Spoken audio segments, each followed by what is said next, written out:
Hi, I'm James Headley, and welcome back to the Living in Savannah channel.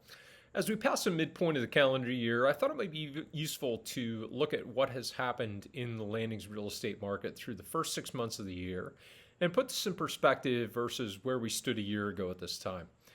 Before diving into the numbers, let me thank you for tuning in, sharing, subscribing, and of course liking. And with that said, now let's turn to the data through the first 6 months of 2026.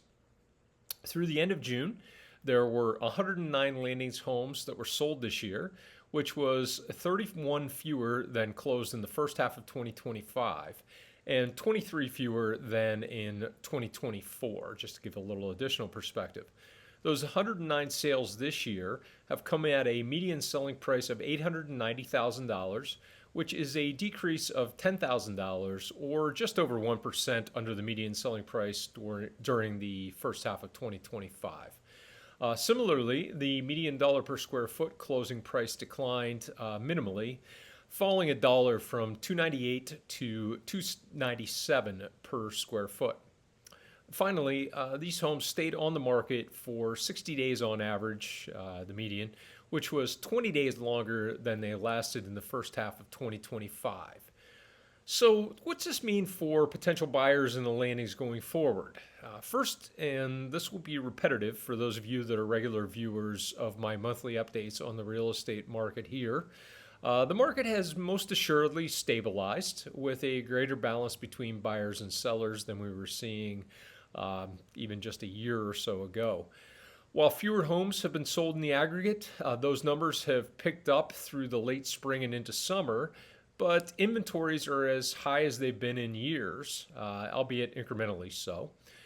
Again, at risk of sounding like a broken record, I would just urge buyers or counsel buyers to be patient unless you see a home that is right for you and at the right price. But at the same time, know that if something ideal comes along, it is probably someone else's ideal home and value as well. So you need to be ready to pounce when those opportunities present themselves. We're still seeing a bit of a dichotomy in the market between homes that are sitting on the market for a month, 2 months, 3 months, or even longer, taking multiple price decreases versus those that are going in the first week or so, or certainly in the first couple of weeks, just based upon where those homes are initially priced and situated in and the particular characteristics of them. So with that said, in addition, and as always, keep in mind that we are looking at medians here. Yes, there are a lot of homes in the 3,000 square foot range selling for around $900,000 in the landings, but there are also a significant number that are outside that realm. Just in the first 6 months of the year, for example, the range of selling prices went from $420,000 to $4 million. And the closing price per square foot across those 109 homes ranged from $189 per square foot to $762 per square foot. Regardless of where your particular interests and sweet spot might fall on these spectra, it would be my pleasure to assist you in any way I can with your buying or selling process here on Skidaway Island anytime.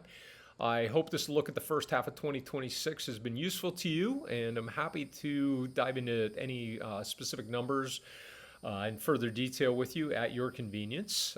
Thanks as always for subscribing, sharing, and liking, and I'll hope you will be in touch whenever I can help. Take care.